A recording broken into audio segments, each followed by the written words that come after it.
Shalom, everybody. Rabbi Edelstein here with another installment of Rabbi E in 3, brought to you by MEOR DC. MEORDC.com is our website. Check it out or find us on Facebook. And it's late. It is late. There was a vice presidential debate. That's why I'm late this week, despite my resolution to start early in the week. Okay, I'm playing the blame game. I'm not going to make any other political comparisons, but in the Torah portion this week, it's not our topic. But there's a blame game as well. After the sin, the transgression in Gan Eden, in the Garden of Eden, which we'll talk about in a second, what happens?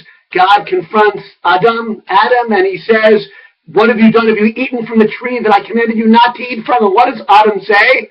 "The wife that you gave me, she's the one who gave me the fruit, and I ate from it."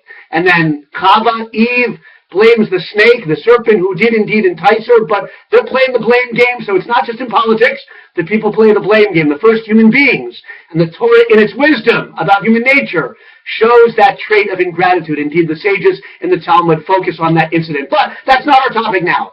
It's related, though, to the transgression in Gan Eden, in the Garden of Eden. I'm going to keep it simple and short, because it's got to be 3. That's the resolution we're going to stick with. There are many deep levels to the transgression in the garden. By the way, it was not an apple. They were commanded to, actually it was first a commandment, shall you surely eat from all the trees of the garden, but the tree of the knowledge of good and evil, don't eat from it. From the day you eat from that, you'll die. You'll be subject to death. Mankind was not subject to death originally had they not eaten from the tree. But there are many deep levels. If we had 3 hours, we could talk about them and what Adam was thinking and the interplay between Chava and the serpent, but we can't. I'm checking the clock. We got to keep going, right? In 3. I'm going to keep it simple. Okay. It was a dietary law. The first dietary law of the Torah. First, you shall eat from all the wonderful, beautiful trees of the garden. God wants us to enjoy this world, but don't eat from that one tree, the knowledge of good and evil. It won't be good for you. Okay. And they were tempted. Why were they tempted? Because the tree was beautiful to gaze at, and it was attractive to the senses, and they knew that it would give them wisdom. The snake was correct in telling Chava that it would give them wisdom. It would open their eyes. They weren't ready for that kind of wisdom yet. So this is a paradigm of all transgression, folks.